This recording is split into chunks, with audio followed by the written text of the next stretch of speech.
Thank you all for coming. Thank you for our visitors from outside the GSD for being here. For those of you that don't know me, I'm Anita Berrizbeiti. I'm chair of the Department of Landscape Architecture. I'm very happy to have our three guests tonight here, very distinguished landscape architects. And they're here because of the particular nature of their practices, being that they use materials in very deliberate ways to achieve very specific expressive effects. We could say even that their work engages us at both a kind of perceptual level but intellectual level as well, because they not only make us look, they make us think about what we're looking at. That is something that is quite extraordinary in a medium that unfortunately most people perceived while in distraction.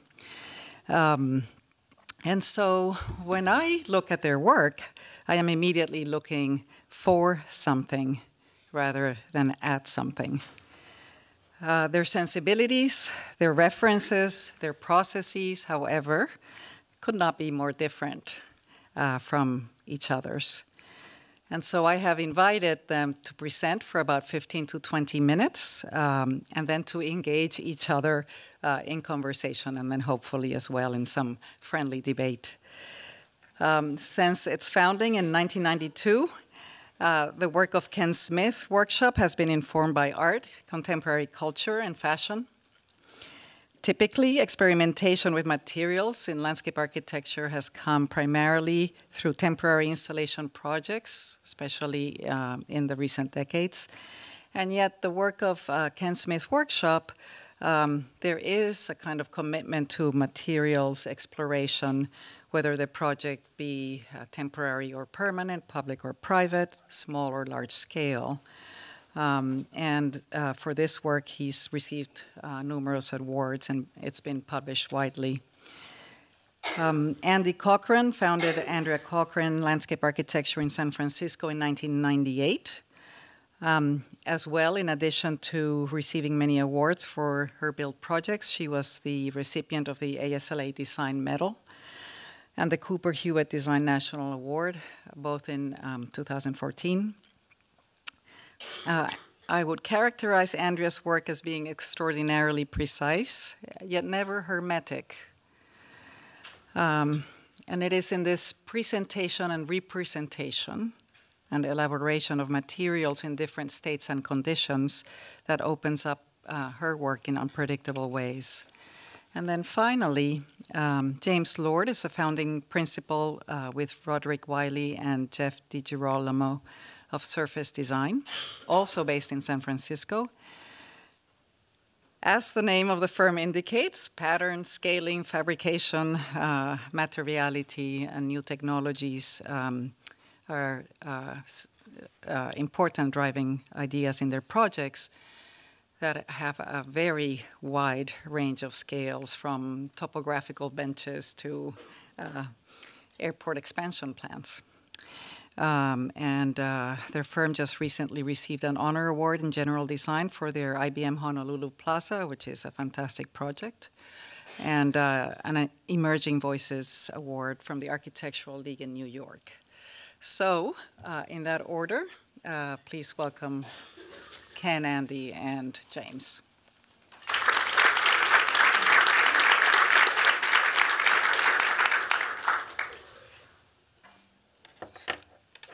It's a pleasure to be here. I'm going to start with oh,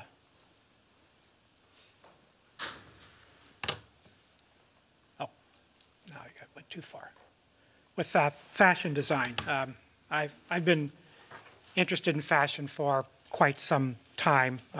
Actually, I go to stores and look at clothes like people go to art museums. Although when you go to the stores, you can actually touch the art and you can inspect the seams and see how things are put together. And it has struck me that that there are a number of interesting parallels between fashion, clothing design, and landscape architecture. Both involve the creation of artifice that fits an organic body. It's an artifice that needs to move and breathe and change. Clothing design, of course, has a quantitative function like landscape. In fashion, it's a protection from the environment, regulation of body heat. But I think more interesting are the qualitative aspects. Clothing design involves identity and personal expression, social status, cultural background and ethnicity, sex and mating, and power and politics also play a role in landscape design. So I'm particularly interested in contemporary landscape. Here are, I think, two interesting things. I think in clothing design, there are similar tug and pull within the profession in terms of how you approach it. I think in landscape, we have certain religions that have war with each other within our profession.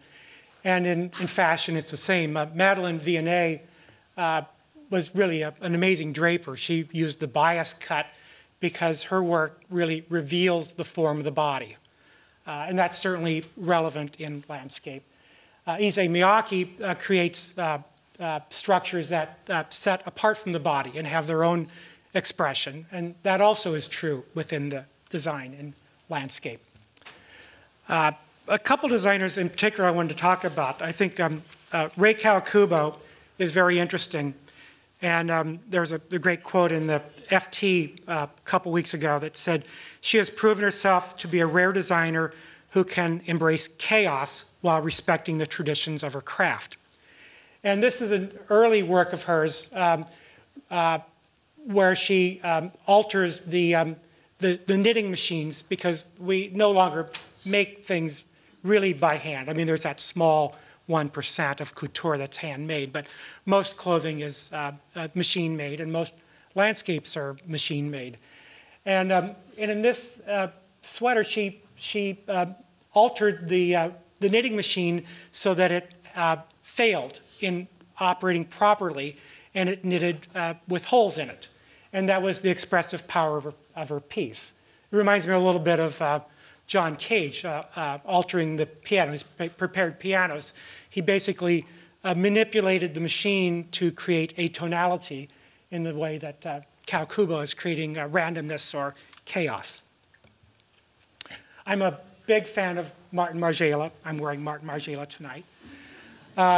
And Margiela really comes, as does Kawakubo, with I'd say an anti-aesthetic.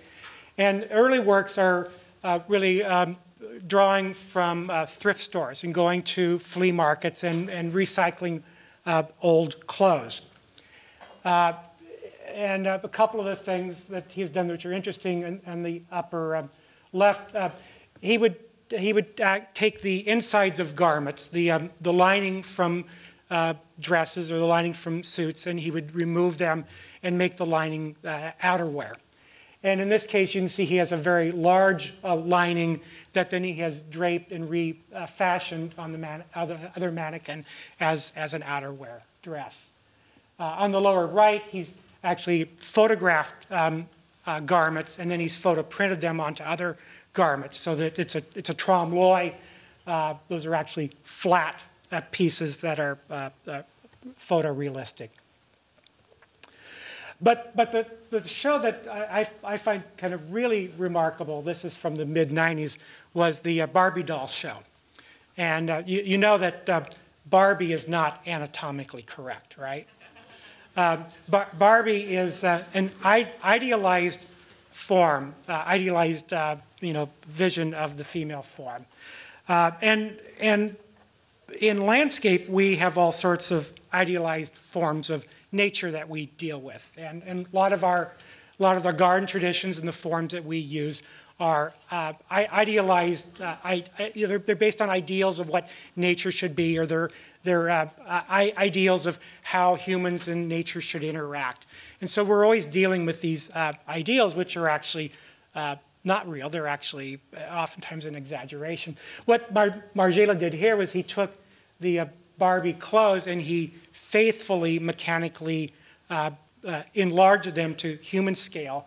And then when the humans wear them, you can really see it telegraphs the distortions that we have culturally put onto them. I think it's quite brilliant, and it's quite a lot of what landscape architects do quite a lot of the time. And the other designer who's interesting is someone like Tom Brown. Tom is really a master of his craft. But it's interesting that the craft goes beyond the form. He's actually quite radical in the cut, or or really the shape, or the profile, the silhouette. And so he's actually brought an attention to craft, but he's actually done it in a way which is actually different than before. And this is an amazing coat by Tom Brown, which raises a lot of questions for me about what is the nature of a seam. We spend a lot of time in landscape figuring out how to put this material next to that material. How does a curb meet a street? How does turf hit brick? And here you see a designer sort of radically rethinking what a seam is. A seam that in this case is operable in a certain interesting way. So now I'll talk about landscape. I'll show one project tonight.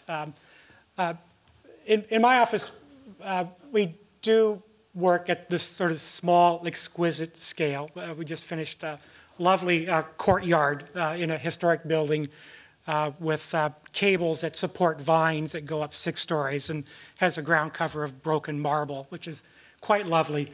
But I wanted to show you kind of a more complicated big project. And I think that the small singular projects are lovely because you can, it's very easy to have a strong concept and really control it all the way through the detail and its fabrication. It's very easy, I think, on the small project to have the craft completely aligned with the concept. It's more difficult on larger projects. This project, this is the Croton Reservoir water filtration plant in the Bronx. It's a project that has a strong overall gestalt to it, but it's large enough that it's actually composed of a set of spaces, a set of programs, and a number of systems. So it's not a solitary singular thing. I have multiple clients. I have 2 clients. Actually, I have 3 clients. There are multiple constituents. I've been working on the project for 10 years now. I still have 2 more years left on it. It's hard to maintain a project over that period of time and maintain the coherency of the idea through all the decisions that happen along the way. And for me, it's really a question of how you sort out the tactical responses to problems and keep the strategic concepts in mind. How you actually let the strategies reign over the tactics. It's very easy to be a tactician. It's fun being a tactician. But the tactics are only good if they're bound by the strategies.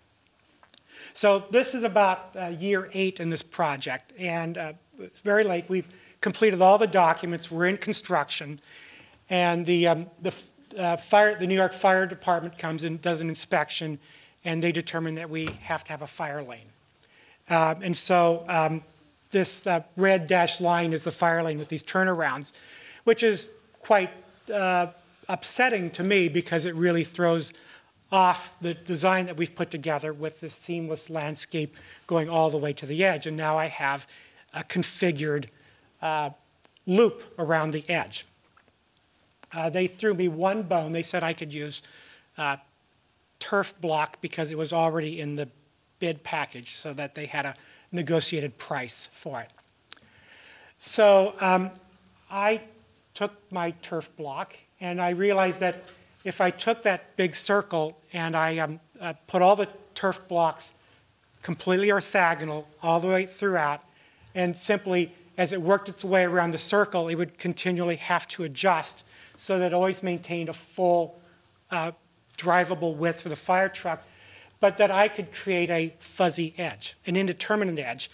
And that was really my strategy for breaking down the configured form. You know, good craft for a unit paver is to have an edge restraint and to cut the units and to think about the oversized units, the edges, everything's perfectly composed, because good craft is normally about expressing the form.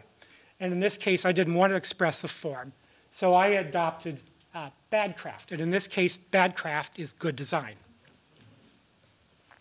So this is during installation. The contractor, by the way, argued with me. Contractor said we couldn't do this. He said that we had to have edge restraints, they would move, and it was just ridiculous. I had actually anticipated that, and I had worked with the manufacturer, and I did my due diligence. And so I knew that the manufacturer had told us that this would work and that it wouldn't void the warranty or anything. So I won the debate. And so this is during construction, and this is a few months later. So you can see the fuzzy edge really does work to break down the configured form.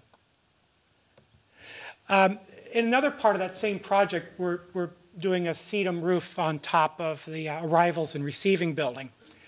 This is just a dumb sedum roof. We have 4 kinds of sedums. I've got love grass and 2 forbs.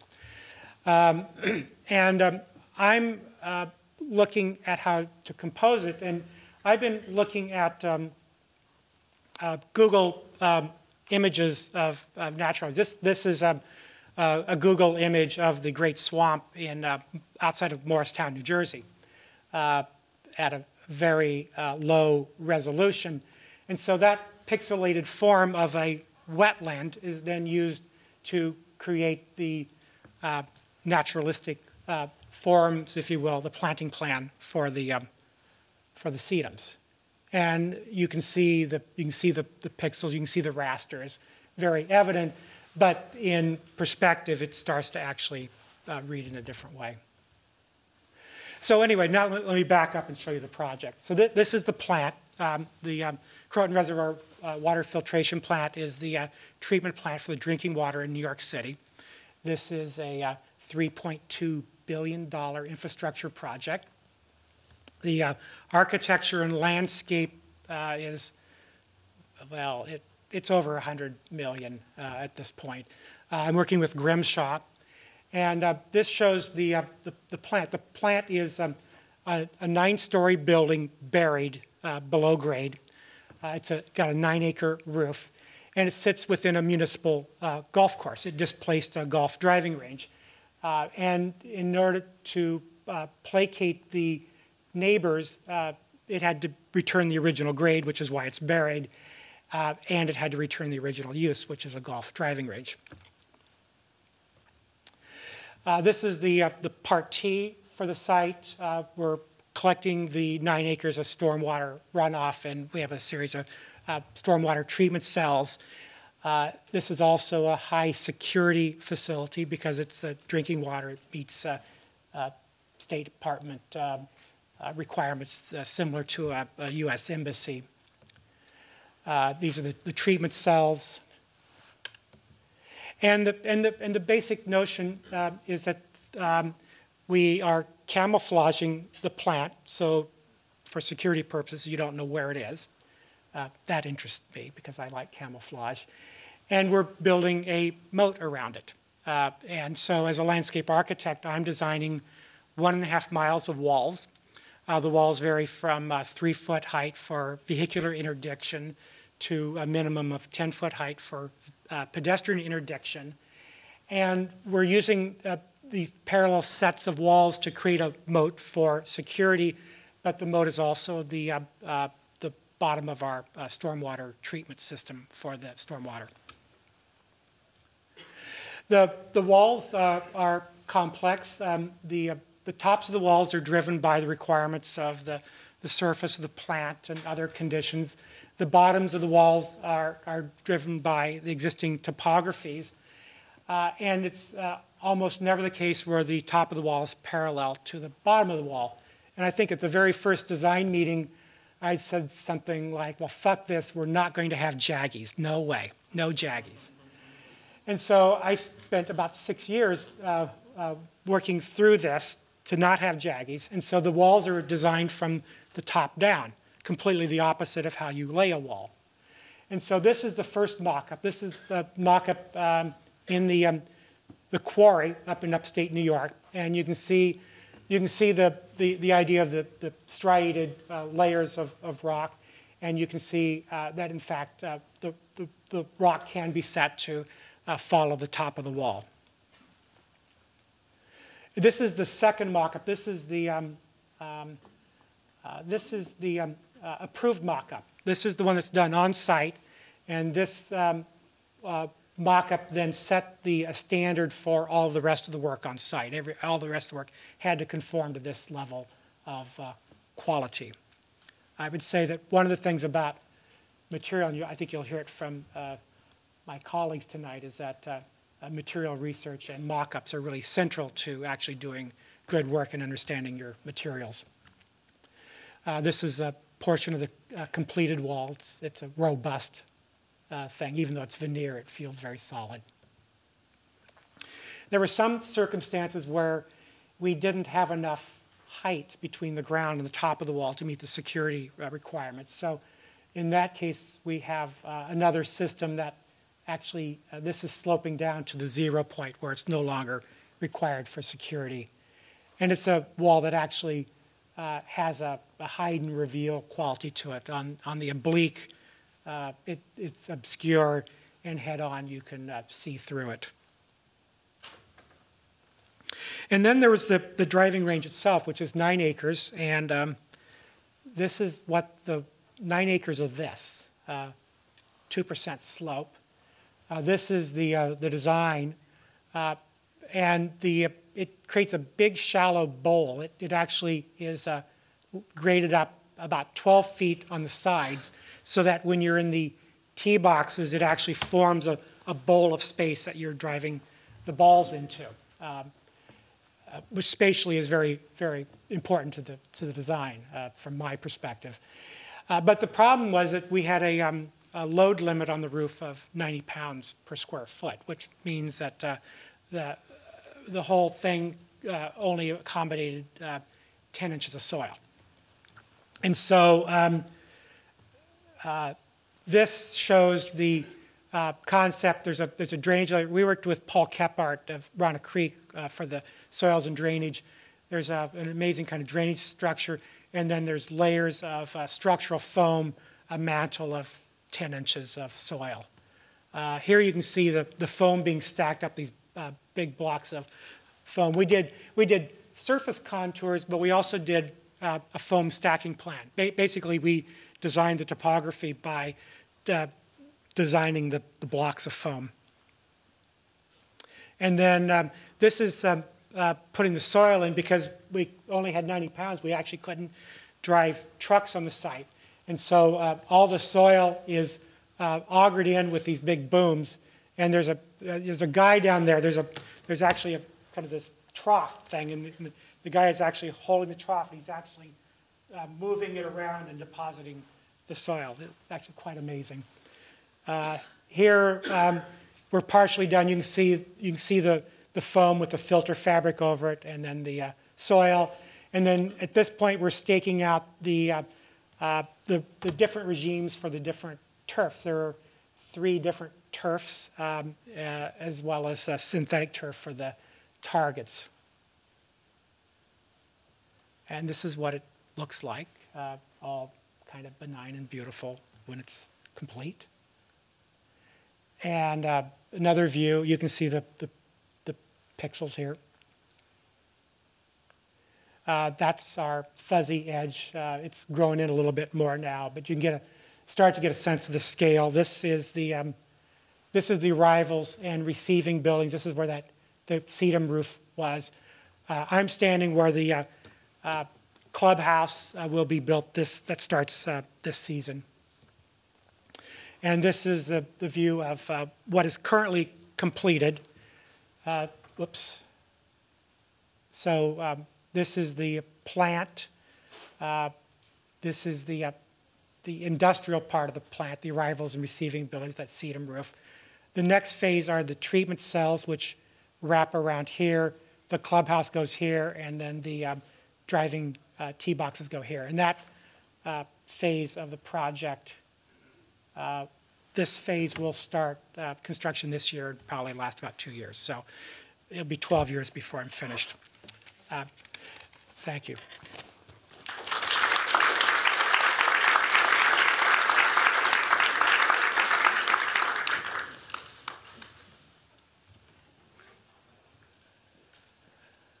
I'm going to start talking because I have more slides than Ken, and I need to talk fast. Oh, that's weird. Anyway, ignore the center thing. When I graduated from GSD, I stayed in Cambridge for a couple of years. I worked for former Dean Jose Luis Sert, designing new cities in Saudi Arabia. I think the great thing about being a landscape architect is that you can have many careers within a career. And I have also worked for the National Park Service, the National Forest Service, doing recreational inventories and land planning studies for the Tennessee Valley Authority. I have had kind of a checkered past, and none of them really apply to what I do now, but there were kind of movements along the way.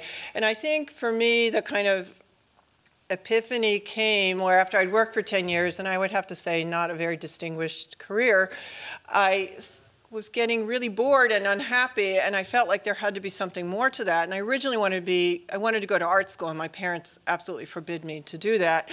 And so landscape architecture became the field that I thought I could be an artist. And suddenly I realized that's not what I'm doing. And so I ended up working in a design build firm, and I became a partner in that firm, and we worked together for 10 years. And suddenly when I was working in design build, it brought me back to materials, touching things and feeling things and thinking more like an artist than a designer. And I still think of myself as a designer, but I think that attachment to materials is really essential to the work that I do now, and I think my work really changed once I started to think from the materials, from the building blocks kind of to the bigger scale, rather than designing these huge things and then trying to figure out how they were going to be composed.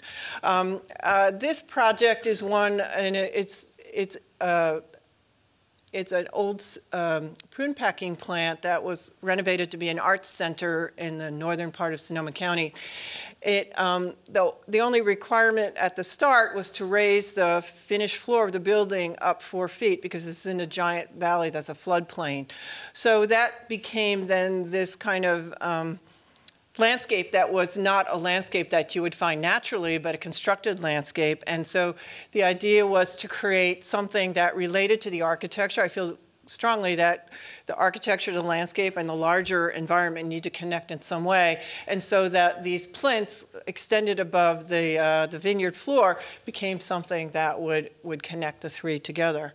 But when you're in this large, I mean, it's a very large flat valley, and you're raised up on a flat plinth, you start to think about the materials, because I often start thinking about a project by how it wants to feel. I don't approach it from a kind of intellectual standpoint, but more how it wants to feel. And that goes back to the essential qualities of the materials. And here in on a big plain, in a very sunny site, gravel is something that is appropriate in the country, and it also is appropriate because it's a specular material. And then combine that with the native stone from that area, it starts to develop a vocabulary that felt right. Early on, the idea was that we would create I wanted to create a line, as if a datum around the whole edge that separated the art events that would happen at the top of the plinth, the things that were related to the building, with the messy work of farming. And I wanted to bring it together so that you would get a strong visceral reaction, and that this wall is beautifully crafted. There's no mortar showing. It's just finely tuned, every little piece, and then just throwing the same stone up against the edge in a very kind of rustic and rough way. So again, the attention the collision of the same material used in very different ways creates a tension that I think makes one feel a little uncomfortable. I've had people taking them there and say, why? And, you know, and I think that, you know, that tension is important. Also, I think connecting to the architecture and the materials of the architecture is important. The floor was a raised aluminum floor. It's a little bit shiny. So the idea of the inside-outside boundary of this flat reflecting pool that's at the level of the floor starts to dissolve that boundary between landscape and architecture. I think there's also a tension, too, when you're working on a flat constructed plane. It kind of goes back to Vaux-le-Vicomte and French gardens, but this idea of carving to make space. So there's this tension also with this Corten steel steps on the right and the flat taut plane of water on the left, that they kind of play against one another. And what I love about the Corten steel, you can see here it disappears, and here it becomes a volume, or it describes an edge, and it's something that I like, that it changes from the perspective that you look at it. It looks different in different perspectives. So here you're in the space and you can feel contained within that space, and then here you're looking back at the space, oops, sorry,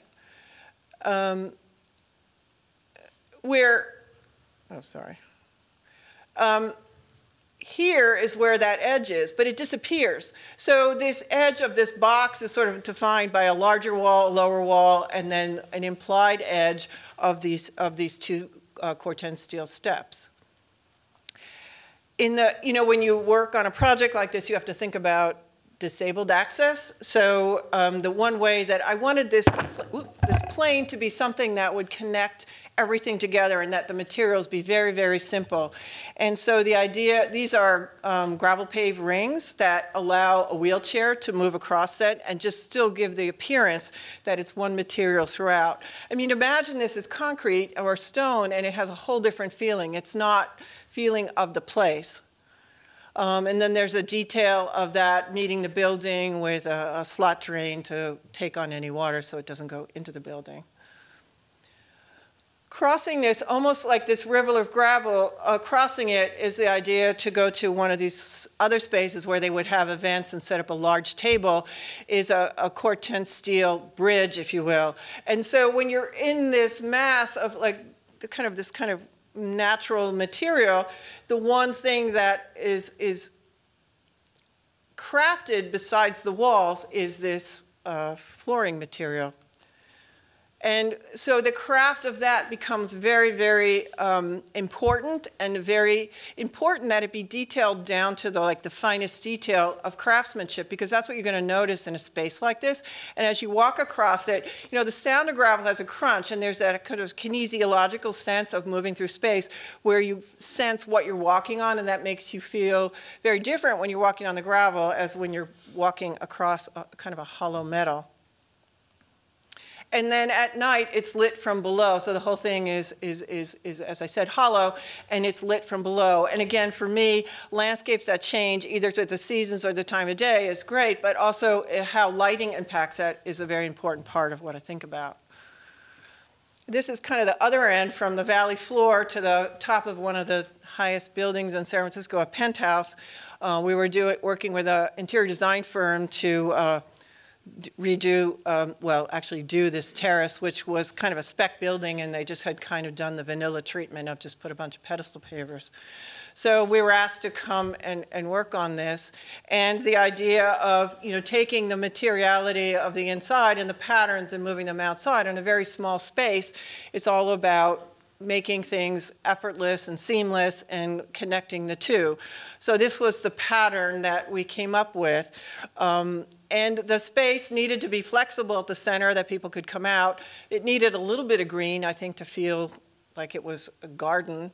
But also, we wanted it to feel as if the furniture we designed kind of was extruded up from the floor. So it felt as if these forms of the seat and the table actually extruded themselves up as one material in this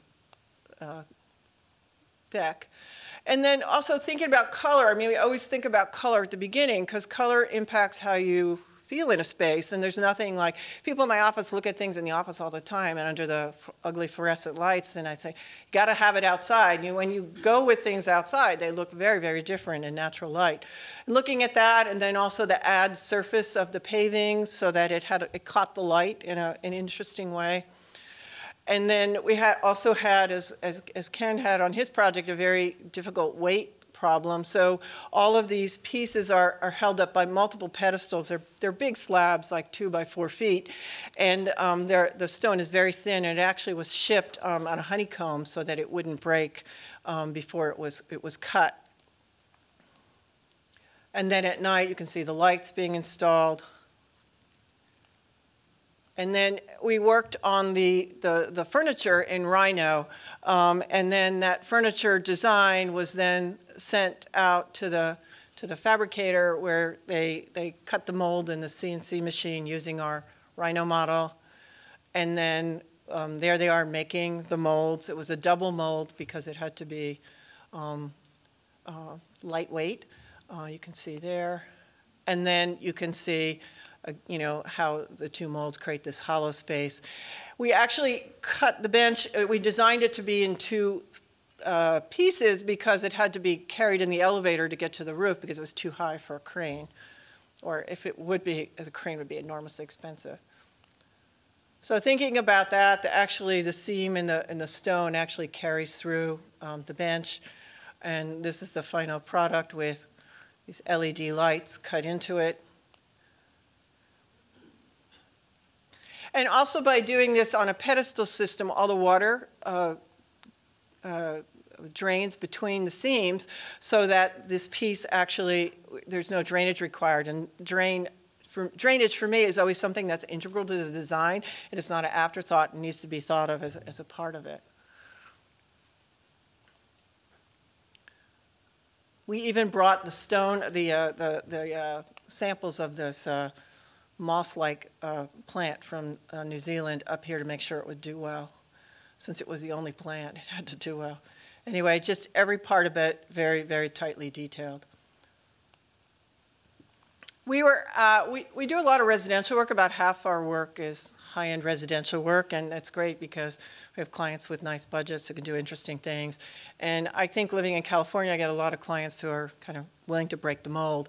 On this was a existing house that was going to be renovated, and the historic preservation people in the community really limited us as to what we could do. So we had to keep this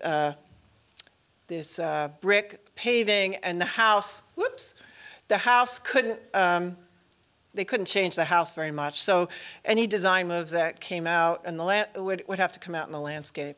So the idea was to create this, we had this grade change of probably 18 feet to get to the front door, and we wanted to make that a really interesting experience, and I wanted to make it a visceral experience. I wanted it to feel scary. I wanted it to feel thrilling. I didn't want it to feel like something like you're just walking up. If you're walking up 18 feet, that's a lot of feet.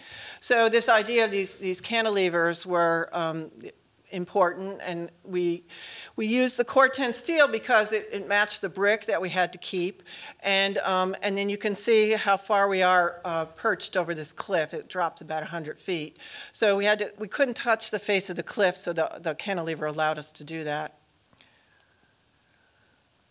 I love board form concrete, this idea of just like walking past it, it feels a little rough, so the material expresses a kind of emotional quality to it, that sort of in contrast or in working in concert with the Corten steel, which oozes and drains and gets kind of funny patina over the surface, is always great.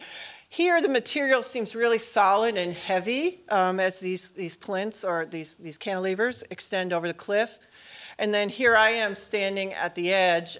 You can see at the edge we've actually created grading. So the end of the overlook is glass, but when you see it most of the time, the way the light hits it, it looks like you could just walk off the edge.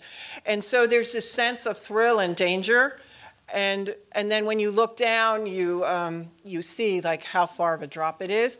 And it is such a visceral reaction that some people won't walk out on it. It's too scary. So I love the fact that we have been able to elicit a strong emotion with the landscape. For the same client for the first project, the Arts Center has a sculpture ranch in Sonoma County. And this is the artist in residence studio, and it's made of 2 concrete walls that slice into a hill, and with a studio on either side. So we were asked to create a walkway from the main house up to this artist in residency studio. And I thought, well, how do you make a movement like this with a strong form like that and not have those 2 forms work in conflict with one another? And so the idea came of using Corten steel, the same material as in the last project, but using a very light way and lightly grading the soil to create a little depression, set it in perpendicular to the line of travel, parallel to the walls, and then use gravel, which is the same color as the hillsides of California in the summertime, to create a seamless transition so that you look at this sideways, it virtually disappears.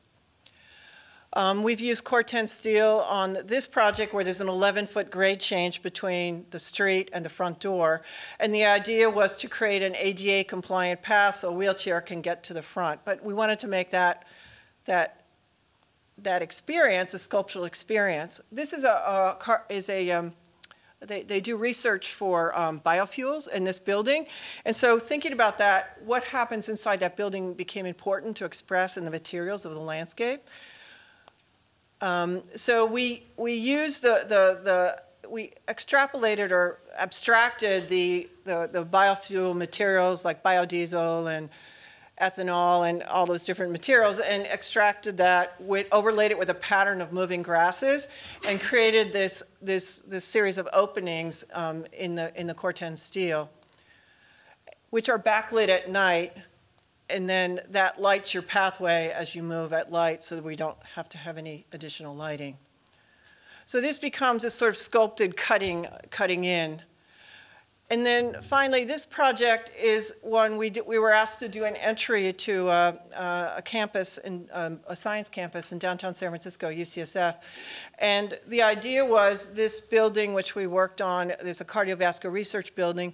The entrance is here, and we brought across a grid of palm trees that mark this entrance from the downtown to the campus. But on this side was a temporary power plant, which will be on site for 15 years. So the idea was they wanted us to screen the power plant in the short term. But just to do that with plants is not enough. So there is an implied architecture here that is this 20-foot tall bamboo. In front of that, there's a scrim, and the scrim kind of is like a ghost of a building that will be there in the future. And that is made out of layering sheets of corrugated aluminum panels that, again, have a different porosity. And for me, the other interesting part about building landscapes is the idea of layering, and we have that ability. And here is one case where it kind of feels like a building, but it's not. Thank you.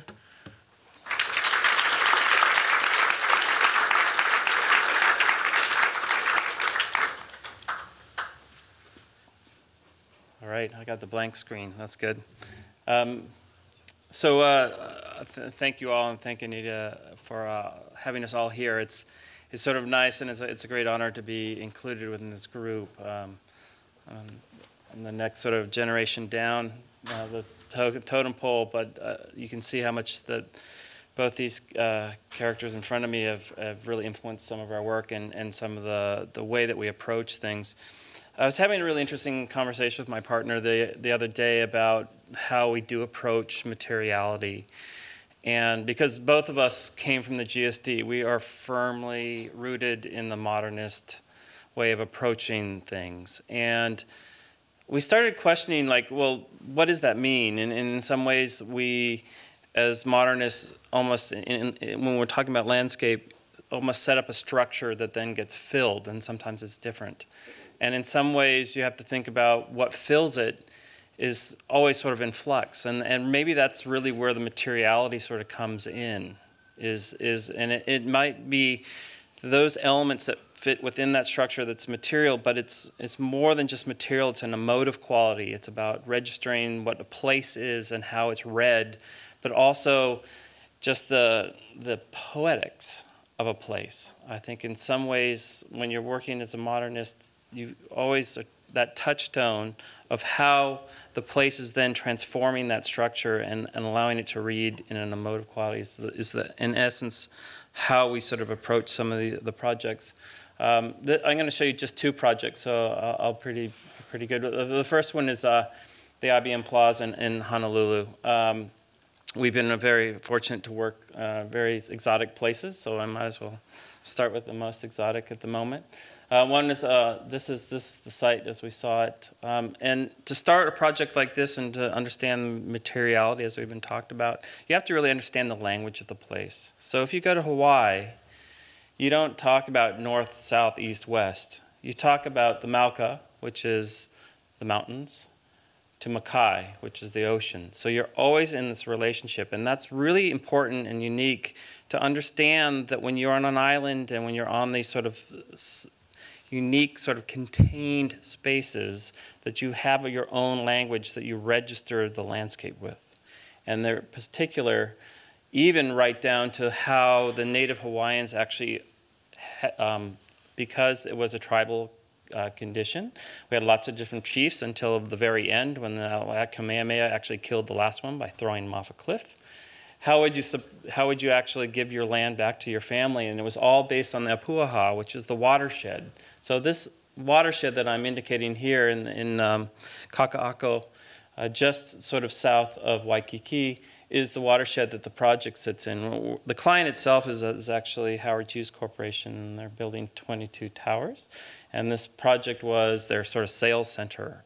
So where it's sort of positioned within the ownership and how it layered into how the descendants understood the place helped us understand the sort of layering that we had to work with. This is the landscape of what this site was, which is a series of fish ponds and coral beds.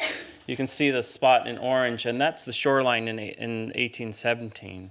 So literally our site was underwater. So that started to inform us to think about the materiality of what it is to be in Hawaii. And we started these diagrams and to understand that, well, this is why you're coming to Hawaii, right? You want to sit on a beach. And the way that you understand the landscape is really always looking out over the water and those connections. But what you're really not understanding is that way that horizontal plane then sort of organizes how you're reading the landscape.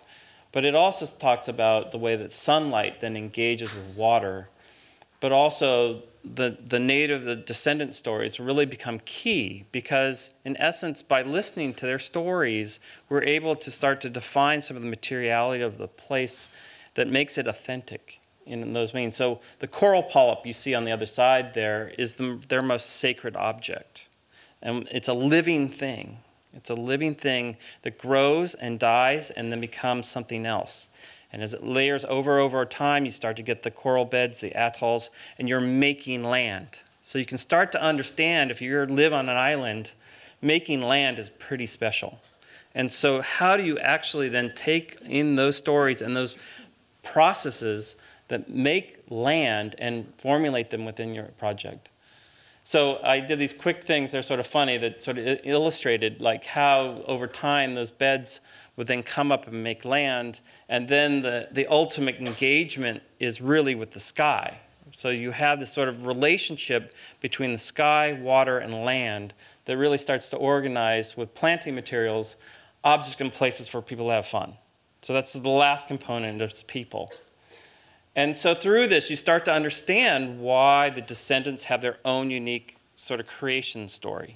They believe in this image that I'm showing here, there's Sky Father and Earth Mother.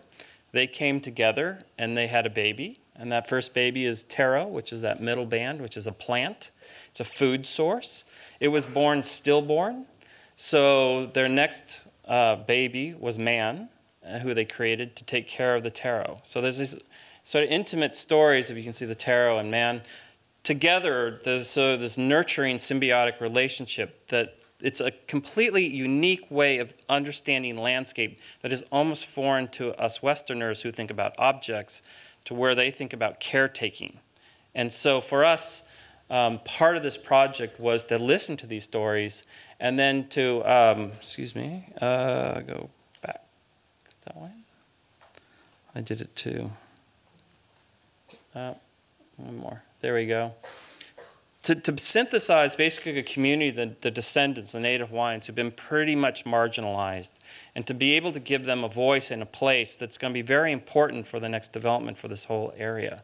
So that was one of the stories that we learned that helped inform us. The other story that was really quite beautiful is the building itself, and Vladimir Osipov. I don't know how many of you know of this man, but you should. He is an amazing modernist architecture. He was based in Hawaii. Absolutely stunning. This is one of his unique buildings. This is the IBM building that was done very quickly. All those grillage that you can see, almost a direct representation of the coral and the patterning of the basket weaving that Native Hawaiians did. So it's already there on the site. We're just trying to bring this story. But talk about materiality. This is what I call death by asphalt. And this beautiful modernist building was basically surrounded by asphalt and completely inaccessible for ADA and all those kind of good things, but it was pretty awful. So we then started to look at what are the other elements that really we can tie in besides thinking about the other way that people see Hawaii, the descendant view. You can start to look at the modernist architecture approach to this sort of backdrop, this grillage, this three-dimensional form making that then could be utilized at different kinds of scales and forms. And what's really interesting, what we learned about the site, is the shapes of them. Yes, they are graphic in nature and relating to natural objects, but they're also guarding against natural objects. The curvature of the form of the concrete is such that a pigeon will not land there and do his duty. So it was really very well thought out in this modernist way. But for us, we wanted to understand this architect a bit more. So this is the Pacific Club that he designed, where you start to understand his relationship to landscape. He really did do this sort of horizontal plane, so that, again, relating back to that horizon line of the ocean, but also this sort of layering of space where you read the landscape. It's very hard to determine what's inside, what's outside, and the sort of layering that happens with the datums then became sort of a cue on how we could start to approach to think about our project.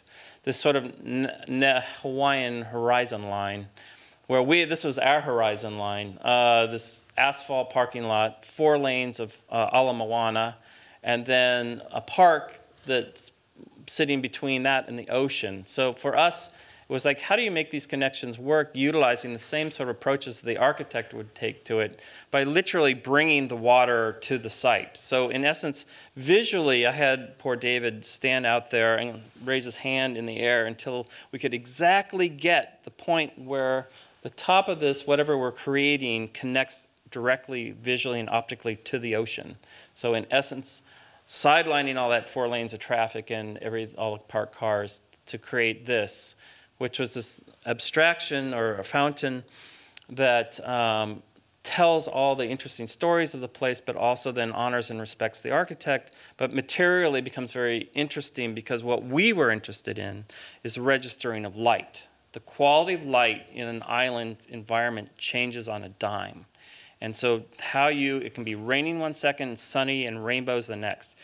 So how do you get a landscape that sort of reads that?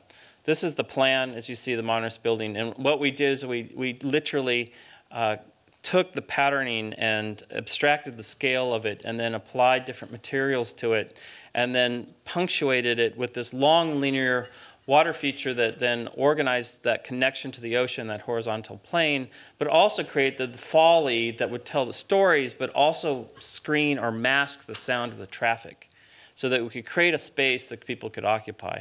I always sort of laugh about this project. The one scope that they gave us was that you could drive to the front door in a limo and drop off. So that's all we were supposed to do. We took it a little farther, obviously, but that's the important thing. And then completely looked at the entire palette as using native plants. This is the first project in Honolulu that is using all native Hawaiian plants or canoe species. So that became another thing. But this is really what we were interested in. This sort of quality of what material can actually capture the light and register what's going on. So water and glass worked really prominent into the design, where we have these elements that then created the sort of table of water that would connect to the ocean, but have these moments here of the scuppers that would create the sound and the visual connections to the planting below. So you can see how at different points the registering of the light and the plant materials adjacent then become a really important play of the materials. Even here, we hit it right at the right light, and we're looking in the camera, and we're looking, this is just crazy. What are we, on acid? But we were, because basically what we were realizing was that the polarization of the glass of the building was actually reflecting itself in the water feature. And it's really was amazing sort of turn of events. But here, this is part of the story. So that really, it was important for the descendants, because these are sort of these elements that you want to design in. Like this looks like a very pretty fountain, obviously to anyone, Howley, that's sitting in the office, or here in the audience, I should say. To a descendant looking at this thing, they actually understand the sort of story that we're actually communicating. So what we have here is the water feature itself is the water that's connecting to the water, but it's with the glass bottom, it's allowing Skyfather to actually move through the water feature, project on Earth Mother, and on the giant leaves of the taro plant. And so the patterning of the water and the movement, the dynamism of what's created then registers on everything below and allows man, you, to engage with this in a way of like, wow, what is going on? Where is this dynamic landscape created? How is it happening? What's it about? So it makes you think about it. And so in some ways, we're trying to tell that story of Hawaiian creation, but also creating something of poetic beauty and noise control. As you can see, they cascade down into this really beautiful scupper that defines the edge. You can see there's the glass top. And then the patterning that we expressed in the ground plane using the turf for water absorption.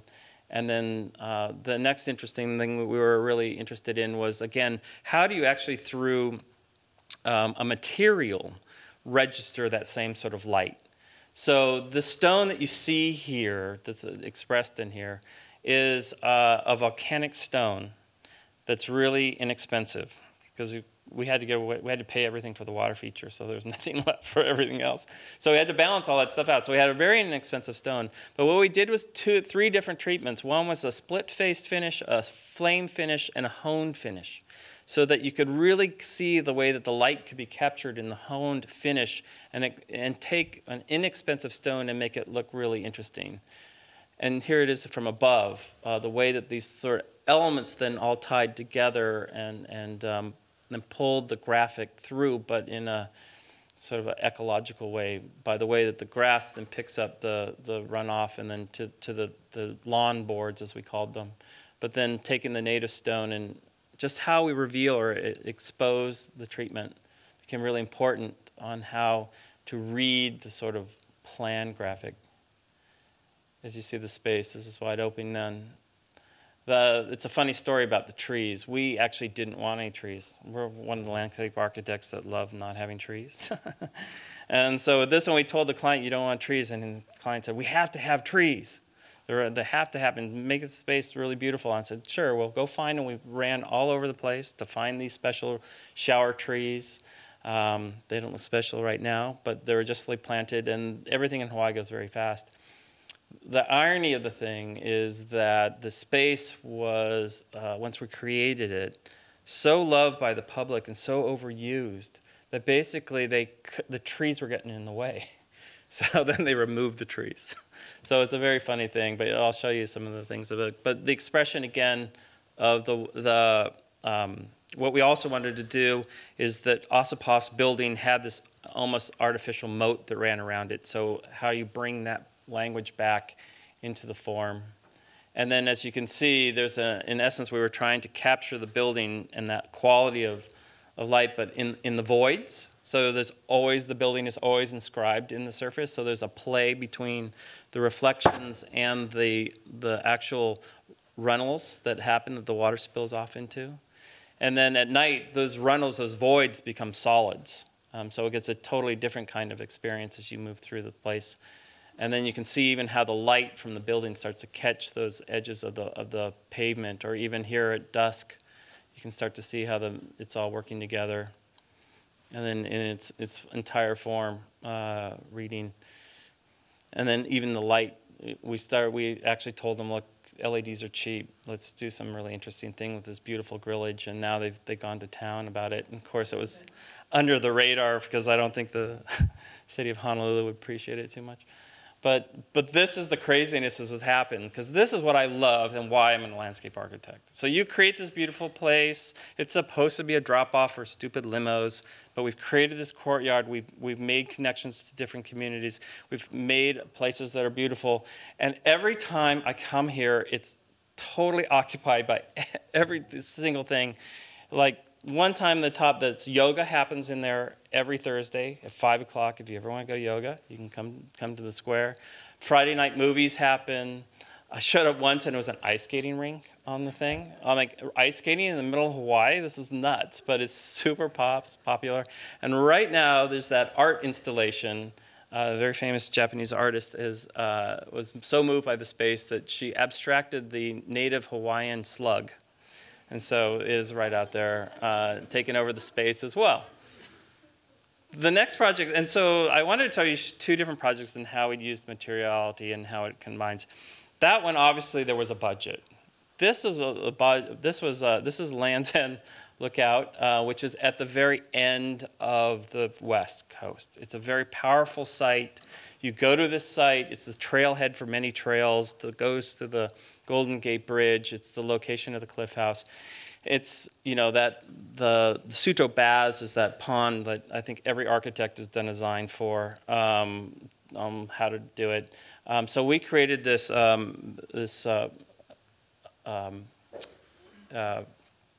visitor center that sits right here.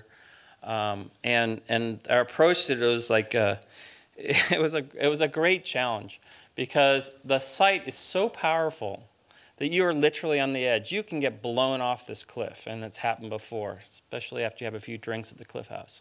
And so, it's really a powerful site. So how do you engage that site? How do you make that site hospitable for people, and then start to, in essence, engage what it originally was, which is the series of dunes that were up above this landform.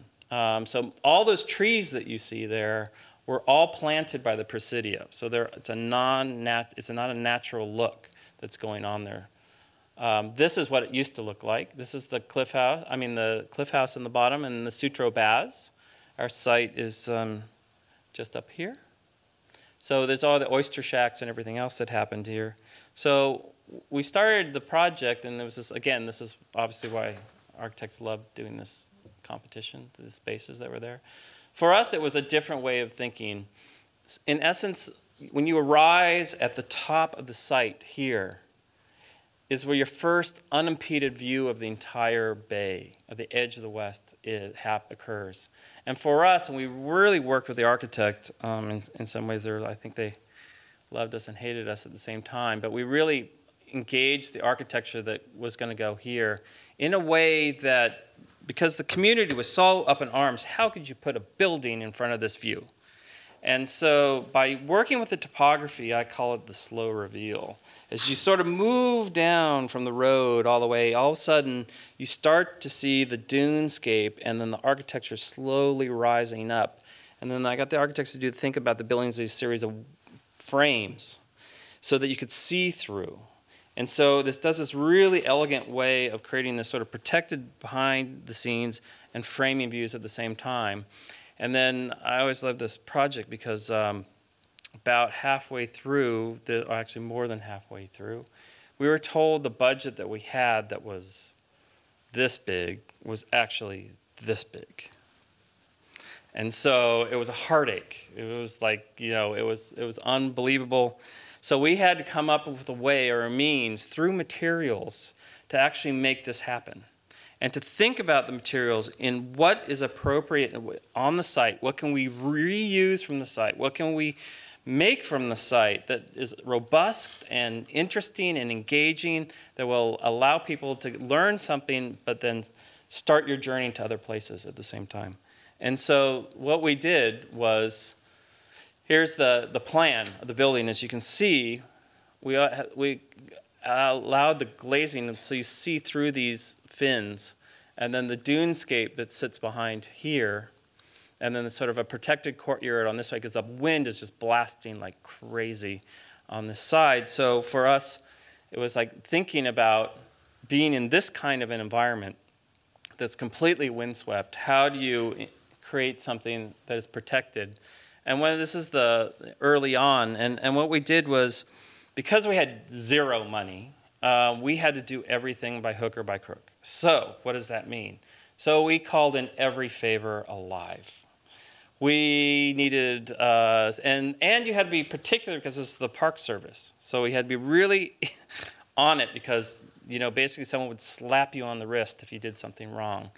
And so what we did was that we worked with collecting, I should probably go back a little bit here, from this watershed you see down below there, we collected seed stock. From here, we had volunteers from the Park Service go out, collect seed stock. It was then grown in a special nursery, all covered, paid for, by the Presidio. And so we got the plants from there, so that was one tick. The next tick that we had was then you needed to create the dunes that then you could reestablish. Now, the dunes were really important because you had to actually figure out the particular granulate that would allow this certain plant stock to grow and then also hold its form.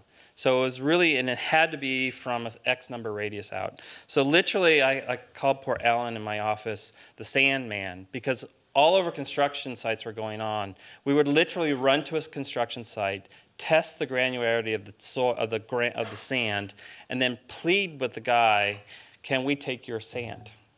And so we finally did find a source so that we could do this. So again, taking wood, simple elements, and understanding the way wind shapes and forms dunes by these series of layers of wind screens that we integrated in so that would create the microclimates to grow the plants. So you start to see them raw and then how they're starting to grow into the space.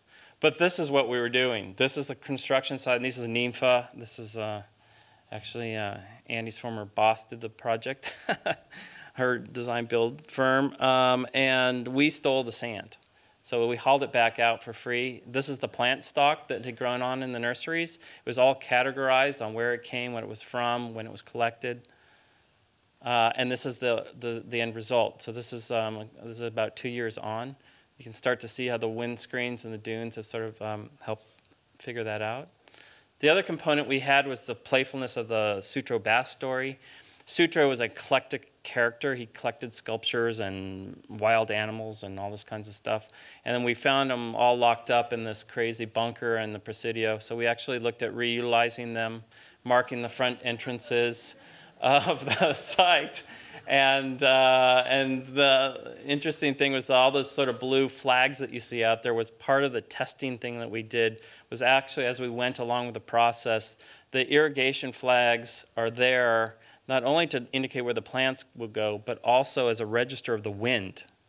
So you could actually figure out if we did it right. Because you could see the wind, as soon as the wind would hit this, the flags would be fluttering like crazy. So every time you see them, the ones on the edges, but when you start looking in the middle, they're all limp. So it actually was a really interesting test for us to see if we actually got it right. Here's the stag and the oyster shell. The oyster shell we actually got because as we dug into this place, the oyster shacks that used to be here, they'd shuck the oysters and throw it out the back. So that became our mulch for the project. And then these trees. So these trees, which again were all planted stock, that became our source for all our wood benches. So all the wood actually came from the wood bench. They're hewn large pieces. They're 16 inches wide. And then we completely configured them in a really robust, simple way that met ADA and all those kinds of good things. The wood itself, the windscreens, then you can see the direct relationship from where they came from. So you start to tell those stories. And then these sort of framing elements that we created, that's Roderick actually sitting there, on the edge. And then this completely courtyard that tells all the stories in the dunes and is a protected space where you can have a cup of coffee and relax before you do the hikes out to the bridge. And I have these two little sections are for my fellow lecturees or whatever you want to call them. So this garden. So I've been a huge fan of Andrea Cochran for a very long time. And one of the first gardens that we got to do at our firm, which is coming on 10 years, but this was sort of almost day one, was we got this client. San Francisco is crazy steep. So we have little backyards, so you start, right? So we created this backyard that talked about the way the certain ramps and would work in this area of San Francisco to move back and forth. So we literally, again, with little budget, we just used straight Corten steel and created these volumes or voids that we could then plant that then became the retaining elements that you traverse as you move through the garden, so that you get this sort of wonderful experience of the Corten resting in the volumes that are creating. That was really sort of very meaningful and touching to understand the kind of poetry that Andy was making with this material. Really did inspire us and our client to really think about what it was. And for us, it was a great learning curve because, you know, literally these giant pieces of 20-foot long steel came in, like how do they get craned in? How they get made, how you fabricate Corten steel. You know, we were all being precious on how the corner is all made up. And what I learned was, though, you just fucking booger it up. And you just, like, carve it, and you round it, you shape it. You can make these volumes happen really crudely, and then the whole thing rusts, and it all disappears, and it looks perfect. So this was one of our early projects that really we felt were channeling our inner Andy to make this happen. And this one is for you, Ken. Besides being sexy and fashion, we too appreciate your approach in women and beauty and in a landscape that might be a runway was really important. And for us, because what is also lost on us, and on this next image I will show you, this is the designer, Dries Van Noten. That was his collection, his last collection. This is his garden. And so to understand like that poetry of the framework of that touch, feel, that collection, and how the landscape of his garden is, you can see how it's informing how he's dealing with his fashion. So in some ways there's a reverse psychology going. Dries is probably looking at Ken's gardens and like designing clothing for it. But here he's done this beautiful garden, because I think that's another thing that we as landscape architects are very afraid of the word garden. And our firm is actually challenging that and think that gardens should be, you know, on equal par as what we do. And so this garden is quite interesting in the fact that it's an ombre of the roses. So literally it's going from a white to a pink ombre as you walk into this garden, very much like a fashion designer, what you would expect out of it. And another part of his garden, this is Eric Don't, who is a landscape architect at Dries's garden as well, really starts to talk about the spatial. This is sort of the slight difference between sort of the subtlety of garden making and then sort of the containment of garden making. So you have these large hedges here that are like, it's like walking in a giant like iceberg, because it's all these shapes are moving through, and you really get the experiential of moving through this sort of carefully sculpted kind of garden, but the rich palette of the plant material then becomes the focus as you're sort of looking in and down. So I left these two just to comment on for my two compatriots to think about the notion that it's a bigger field. When you're talking about materials, it's also plant materials. It's about hard materials. It's also about poetic materials, but it's also about people materials. I know it's the wrong word, and I'm not the finessed auteur as most people, but what we do try and do with our work is to try and listen listen to the stories of the place, the people, and what the materials are, and try to wrap those all together to have different meanings for different people in different forms, and to do it in a high craft form in a modernist sensibility. So that's sort of the way we sort of approach things. And each project for us is totally different because of all those factors change every time that we go. So anyway, I'll leave that there and allow Matt to turn the lights on and me off.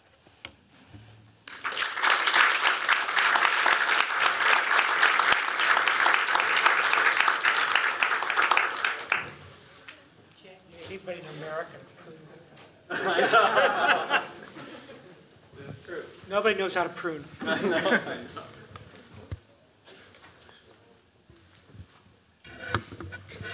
Thank you, Ken, Andy, James. This was fantastic. I'm very interested in the similarities and the differences in your presentations. I'm fascinated by you all, in a way, started with a big narrative of the project and the client, and in some ways, materials are a way to transcend either the banality of the request, the fire truck, or how to make an interesting wall when it's impossible, or how to stop sound, and to resist that in order to open that up and make it about something else. And how, at what point of say the brief or the work or the project does that kind of insistence on difference, on the uniqueness, on let's resist the client or the brief or the way something is presented. At what point does that come in, and how is that a driver?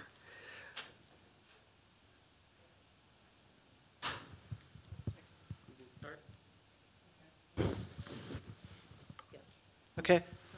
I sometimes I think that it starts with me for the materials. I was recently asked to collaborate with a project with Tom Leader, and Tom Leader does a lot of competitions, and competitions require a very interesting narrative to kind of tie you into the design and let other people who don't know about the project connect to the design. And so Tom and I were working together on this project, and the first question I asked was how the buildings want to sit on the site. What do they want to feel like? What does the space want to feel like? And then once I knew what it was going to feel like, then I could understand what, and so I had to think about the materials, and then I could think about the spaces. Where Tom approached it is, this was a LEED, going to be net zero building, as how do we tell the story of water? They're both really interesting ways to approach it, and both really appropriate, but mine was to kind of come from the bottom up, and to think about, what I thought the materials would be that would form the space, and that would make the character of the space and how people would feel in it. So for me, it's a very intuitive, emotional kind of response to, but it's also about placemaking and shaping. But the first is I need to know what it feels like, and then I can build from there. It's actually a really interesting question, because I think that we're all in this room to challenge ourselves and what our built environment is. I think because the scale and the different types of work that we're able to function in, like we're doing giant airports and weird things like that, my continual battle as a landscape architect is like fighting for trees, fighting for non-traffic engineered environments. I think our biggest problem with our world today is the homogenization. Our roads are exactly the same. I can be in Auckland or Oakland, and I would not know the difference. And so for me, it's a battle, it's a challenge to question every curb, to question every material, to question why you need so much room to make a turning lane. Why does our signage always have to look the same? And so in some ways, I'm always battling, because you will have box checkers when you're in the real world that they won't allow you to do anything else. You have to have that fire lane. But what did Ken do? He messed with them, right? He like blurred the line. It doesn't look like a fire lane. And that's the kind of challenge I think that we all in this room need to do. We need to push back on the norm and be able to have that sort of knowledge and passion to move forward. Because if you don't have that, it's so easy to use the white concrete everywhere, to use your 6-inch curb everywhere, and to, in essence, make a sameness to the place, which I think is what we're not on this. We're not in this school. We're not in this planet for sameness, I believe. And so it's that that's where the passion comes from, for me at least, on these bigger scale. But in the more intimate scale, I'm just like you, Andy. There's an intuitive quality that I think you have to be able to express, and to make people curious, almost strike their sense of wonderment. Like, why is this? Why are we doing this? You know, like we're doing a drop-off or a limo. No, we're not. We're going to create the first sort of public space that people can utilize and take over and own, rather than something that's about the car. And so it's sort of that. I know it sounds like I'm pontificating, but I am really passionate about that. And I think you have to maintain that sort of passion and pushiness to actually accomplish things, because you always want to be, and I know most of some people in this audience here know, you have to push for the 110%, because you're always going to get pushed back to 80. And so it's that balance, and it's actually good when you get pushed back, because then you have to really refine what is the essence of what you're proposing?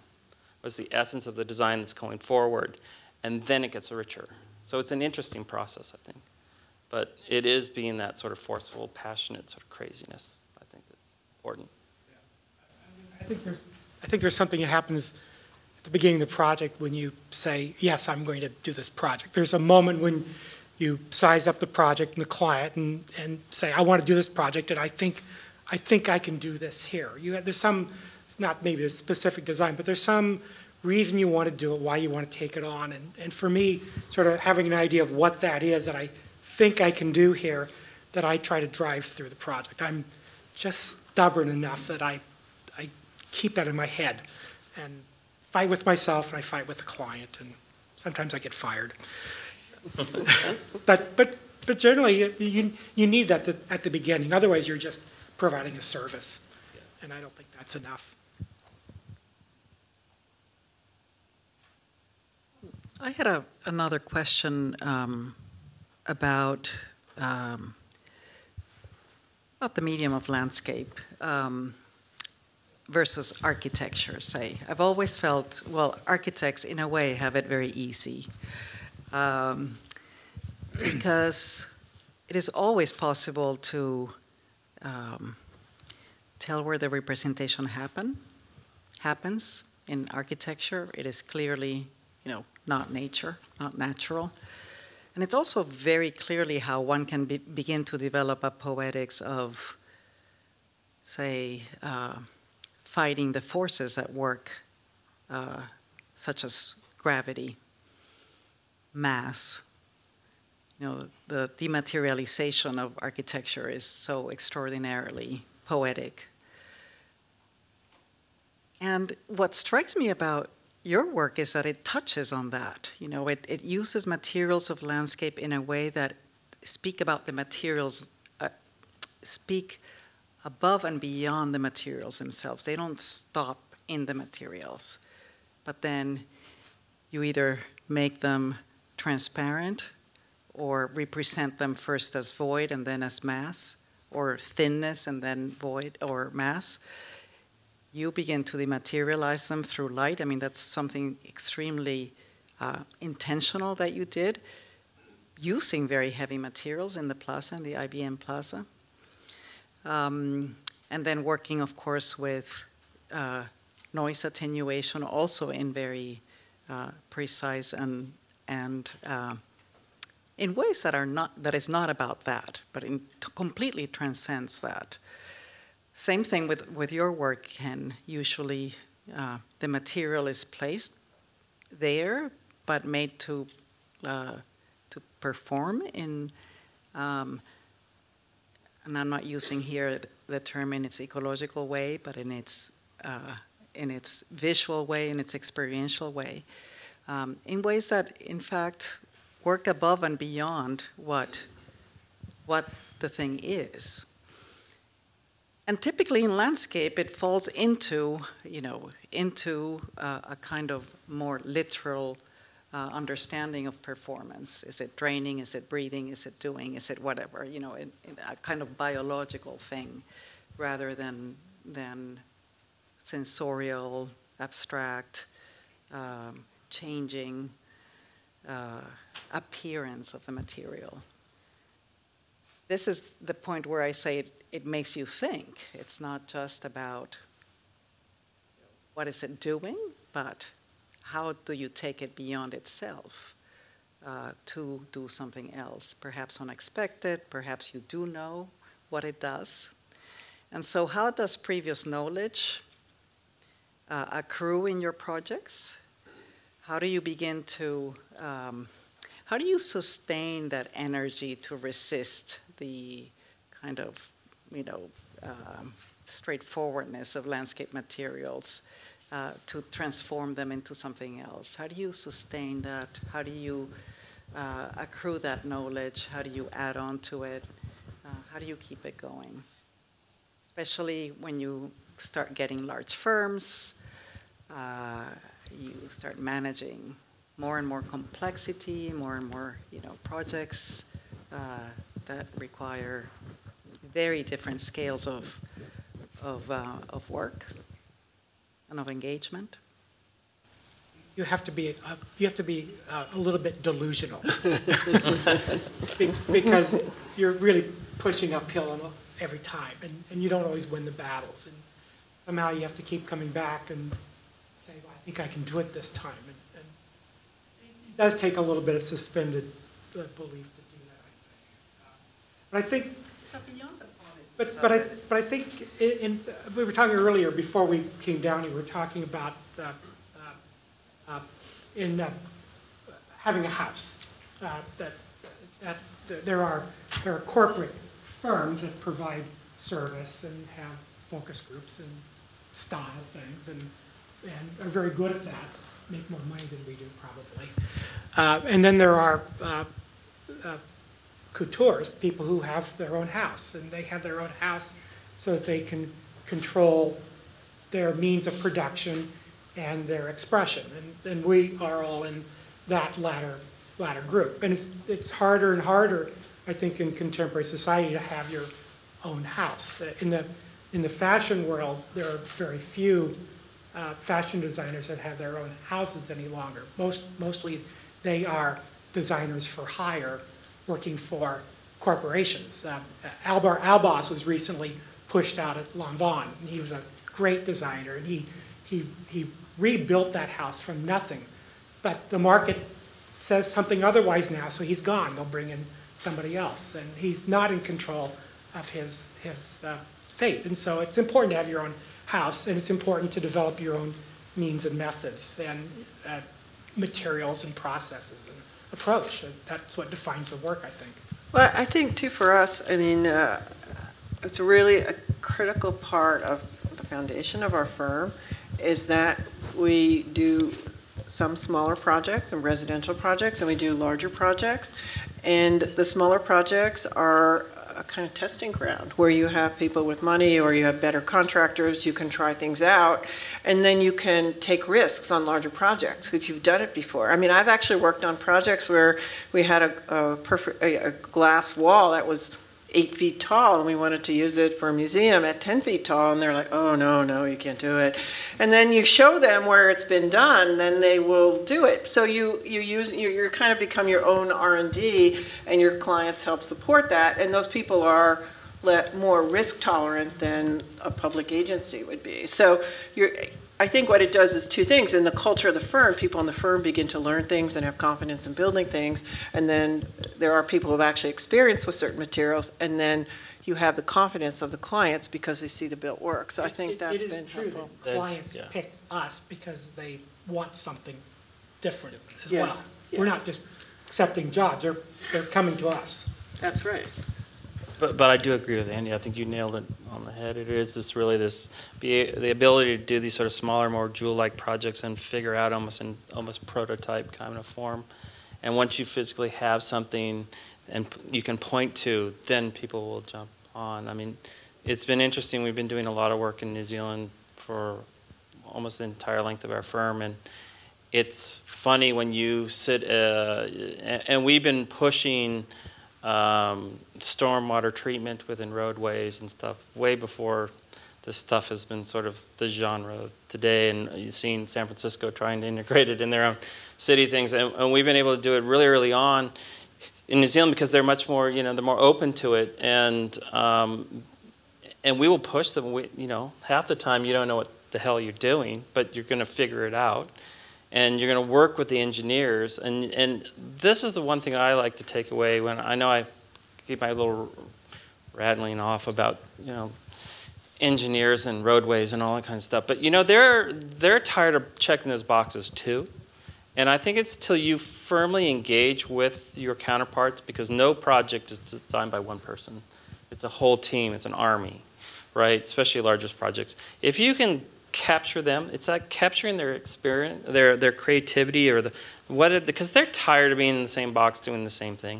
If you push them a different way, then they'll start thinking and they'll start collaborating, and then you'll start building. And once it's built, I swear I have done so many different crazy things across poor Auckland that basically they start referring to the projects that we did but not knowing that we did them.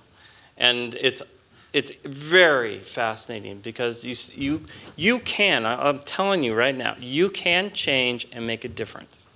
You can make a difference by showing and building a project that a curb doesn't have to look like that. A curb can be super sexy and black oxide and not dumb. And you know what that does? It's like, and you're doing 100 kilometers of that same curb, it looks really sexy. It's like, it's unbelievable that little dumb elements that we see every day, just by subtly shifting them and really fighting for them, can actually change the environment that we live in, that you appreciate. Like, people will want to live there. They will want to engage with it. And that's sort of the other part and parcel, that you just have to have the fortitude to do it, to push people in creative ways, I think. I think when I think about our work and what we do, I feel like there's plenty of really talented people. When I speak and go to universities, I'm really humbled by the talent I see in the students. But I think the thing we do is we don't give up. It's just you're not going to give in. And so I think if you have that attitude, you can make things happen, because there's plenty of talented people out there, but if they don't have the fortitude to fight and keep fighting when you don't want to fight anymore, it doesn't happen, So I think that's part of it, is like, I'm there pushing the whole way. And if the client has this expectation, we have this expectation, and sometimes you get a client that's got an expectation up here, which is great, but most of the time you're pushing the bar upwards, and you have to constantly be pushing to do that. Otherwise, it's the same crap everywhere. It's like, so. You do have to know your material. You do. I took a swipe at the paving contractor earlier, which was probably unfair, because the truth is I've learned most of what I know about construction from talking to the contractors on site. Because when I started building stuff, I didn't know shit. And I would be on the site and I would say, well, why are we doing this? Or how could we do this differently? And I spent a lot of time asking questions of the contractors I was working with, and I learned a great deal from the contractors, because they actually really know the material and how the material behaves. And if you're going to do something expressive with the material, you have to understand the material. And the contractors really are, they're partners with us. And if without good contractors, you're not going to have good work. Well, when we did the project at Berkeley for the bioenergy research building with all the little holes in it, the guy who bid the job bid it with, and he actually got a subcontractor to bid it, and the price was so high. So that's crazy. I'll just buy the equipment and I'll burn all the holes. After he got like one panel done, he was like, uh-oh, I understand what this was. I can't burn all these, I'm burning the machine out. It's going to take me like 6 months and I'm still not going to be done. So we kind of met on site, we looked at it, and we came up with a different way of water jetting it. So, and it wasn't quite the same, but it's like, I didn't really know the difference between those two ways. You know, we had spec'd it out one way and we kind of did a mock-up and looked at it. But, you know, that back and forth with the contractors is where I think you really do learn. A lot of the contracting process, especially on public work, works against that because you aren't allowed to have that dialogue. You're governed by means and methods where you're not, the designer's not in charge of the means and methods, the contractor is. And because of the contractual obligations and legal requirements, you're generally precluded from having that discussion, which is unfortunate because a lot of times stupid stuff happens because of that. It's just how it is. I'll open it up to questions from the audience.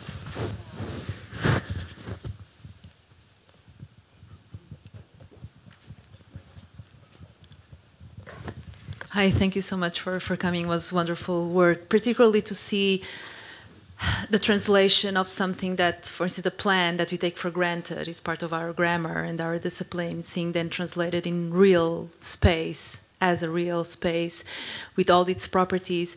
But I want to go back to the idea of beauty, and all of you spoke about beauty, and probably here, beauty and aesthetics, we all take beauty and aesthetics on a certain type of direction, but we really don't talk, what does beauty mean? Or aesthetic, what does it mean? Are we talking about judgment and value? What is this? And I would like to hear from you. What is your take on beauty? What is that? That's a loaded one. I mean, beauty is really subjective.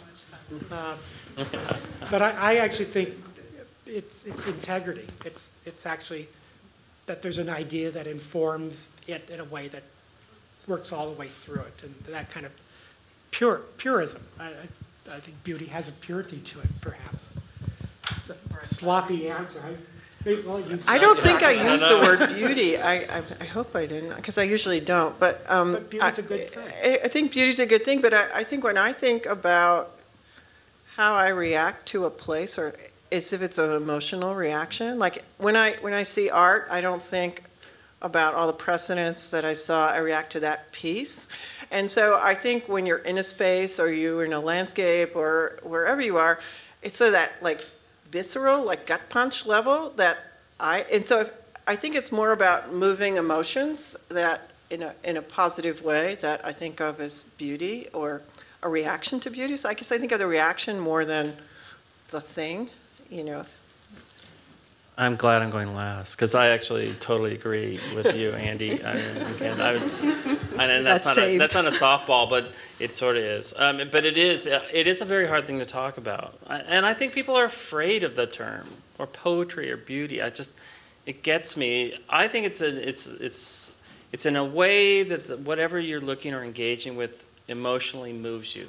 I mean, that's really the essence of it. And there can be beauty and ugliness too, but it is that sort of. It's just not the same. It's something that it can engage someone in a beauty. You know, beauty engages one. Whether you want to call it that term or not, I don't know, but it's that engagement, that connectedness to something that is different. That's what I think beauty is. So integrity, connectedness, viscerality, and... That's a pretty good start. Yeah. I have something that's easier than Sylvia's question. I was sitting here trying to imagine what you could do, Anita, to thread these very different discussions together. And I'll offer a possibility, which is the relationship between calculated risk and embodied knowledge. And then on the other side of it is persistence. So I think you all, maybe I could say, embody this set of things. making a mock-up of a wall with coursing that starts up here and goes down there is risk, huge risk, actually. And so I'm happy that the students could see that you would take the risk, but that you would only, it's a calculated risk because I knew it would work. you knew it would work, but you also knew that you could prove it would work before you completed it, right? That there was a place where someone could say, "Ken, forget it," or or you would say, "God, we just didn't get it." And so the mock-up, you build in the mock-up, and then you build in the review time, and then you proceed. When I was first drawn to Andy's work, what really struck me was the use of repetitive form in the very early work that was published when you started the firm after the design build effort. And that too, to me, is embodied knowledge. I like to see people repeat themselves because I think it shows confidence, but it also suggests exploration because it's never always the same. It's never the same twice, right? Never the same water in the stream. And so that, to me, that kind of persistent search in geometries on the ground is what I first saw, and your work has evolved into far greater set of issues than that, but that was really something. And then I would just want to comment on the passion. I mean, I think I've known you since you were a teenager, but it's fantastic to see the embodied knowledge of several different kinds of practice that you've been involved in. Really never gets satisfied in you. Everyone in the room can feel the pulse and the intensity behind your desire.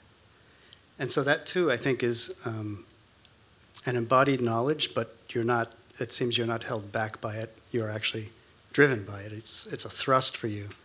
So I didn't have a hard question. I really wanted to make a comment and an appreciation.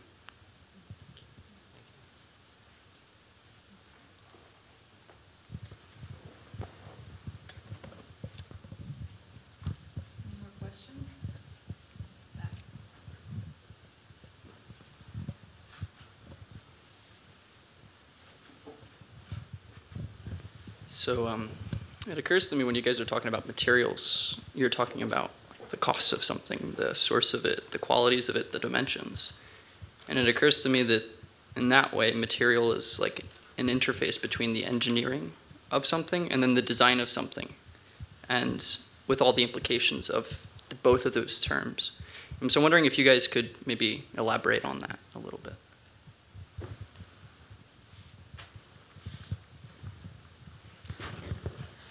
Well, yeah, I understand your question. I mean, the selection of the material then sort of helps inform the structure or the creation of the piece. That's what you're saying, right?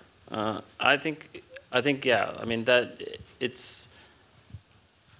it does. I mean, really, the restrictions and the way, how far you can bend metal, how far you can, how far out do you want to create something to allow the water to flow over. All the properties of materials and how they're going to age and patina over time are all part of, it's something that I think all three of us are thinking when we're using those materials all the time, and it's integral. I think Gary's put it very eloquently, it's this body of knowledge that you have accrued for the 22 years that we've been doing this, and it is that sort of, like Ken said, trial and error, and understanding, like Andy, understanding the materials that you're working with that can then inform those directions. So it is a matter of trial and error, but understanding the materials is actually critical to how you're making things, how they're performing, and what they're going to do long term, or if you want them to fail. I mean, we've done stuff where we want it to erode to nothing. So It's about it does picking make the right materials. It's about knowing the material well enough that you know how it will behave, you think, and picking it correctly. I remember seeing Gunter Vogt did these eroded concrete walls at the Novartis campus in Switzerland. They're just unbelievable. I mean, beautiful. Talk about bad craft. I mean, it was intentionally bad craft, and they were just the most gorgeous thing. I remember seeing him blown away. like, I had never thought of that. I mean, right. it never occurred to me, and they were just unbelievable. But he was a master of that craft. He knew how to do that, and it was according to his will. You know, yeah, I think you just try stuff over and over again. And when I started work, I'm like the oldest successful person. You know, I worked for a really long time, did a lot of really crappy things for a long, long time before I kind of started to hit my mark in my late 30s, early 40s. And I think what it was I needed to understand materials to be able to work. It's like if you're a painter and you're always looking at the paintbrush and you never pick it up and use it, you're not going to know how to paint. Or if you don't pick up a pencil and draw, you're not going to know how to draw.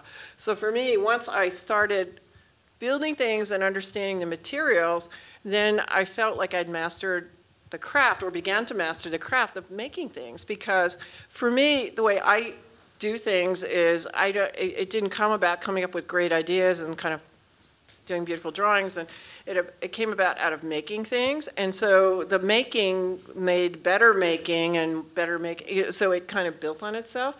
But I feel like I needed to kind of have the toolbox out where I had the saws and the hammers, where not physically, but you know, metaphorically, that I could actually make better things. And the more things I made, the better the things were the next time. So you kind of build on that. Do you both build models?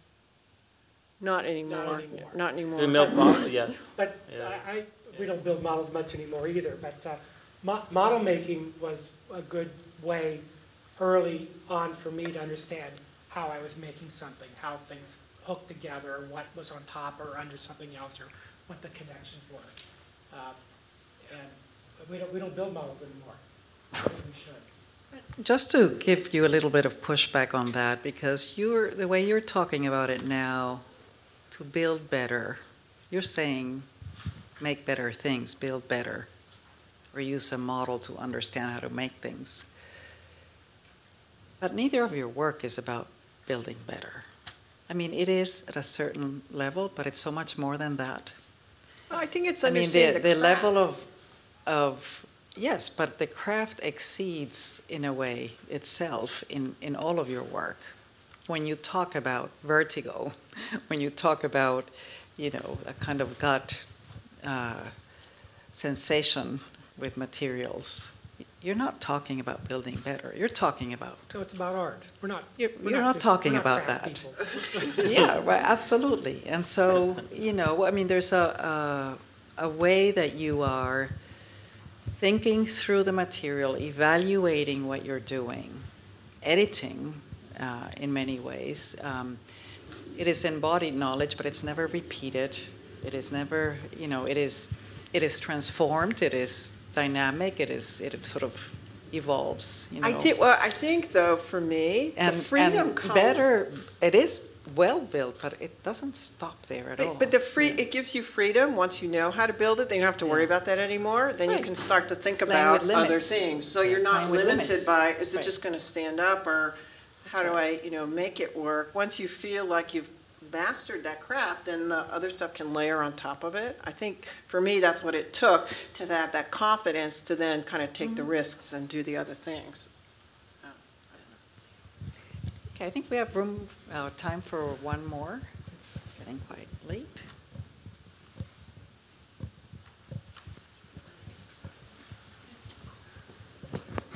Thanks very much, Anita, for bringing the panel together. I was super interested in this idea of how time in a number of different kind of like perspectives influences both your thinking, let's say preemptively in terms of design work, or also at the same time, let's say post-occupancy, how like projects, whether how they fail or kind of like fall apart, how that informs, you know, your work intellectually, aesthetically, materially, even functionally, because there is the component also about construction in terms of like the devil is in the details of assembly very often. And I'm wondering, how does like either going back to projects, significant failures, or unexpected kind of transformations or uses, how much do you document that? How does that inform your work in kind of explicit ways? say. I've made a lot of failures. My goal in life is to make sure my employees don't repeat my failures. So, I mean, we try and share information in the office, but I think like going back is sometimes painful and sometimes really rewarding. And the painful ones, you learn a lot to not do something the next time. I don't think you get better unless you make mistakes. I mean, fortunately, I think because of this sort of hybrid practice we have with a lot of residential work, we can try some of this stuff where people can go back and fix it or make it better. And I've learned in a kind of safe way. Then if I'm going to use 1,000 of one plant on a big project, I better have used 20 of it on another project, make sure it did pretty well. So on a planting, it's really helpful, and especially on smaller projects, you have better gardeners, you know, high-end projects. But we've all made mistakes, and it does feed you. And in our office, we're trying to make it a better culture so we don't keep repeating the mistakes. And so this, you know, that if we made a mistake on one project, everybody knows about it. And as we've gotten bigger, keeping that culture, it gets harder and harder to make sure it permeates down to everybody in the office. So right now, it's kind of me as kind of the cultural memory of the office. I don't know. It's rare, I think, to have a project that I go back and look at that I don't say I might do this differently next time or I would change that. I mean, they're never perfect, and there are things that you would change. I have some clients that bring me back, which is very nice. I have a client, I did a project, 25 years ago, and they won't cut a branch off a tree without having me come out, and that's really nice. And then I have clients who come in the next day and start screwing the thing up, and that's really sad. Yeah. But there's not much you can do.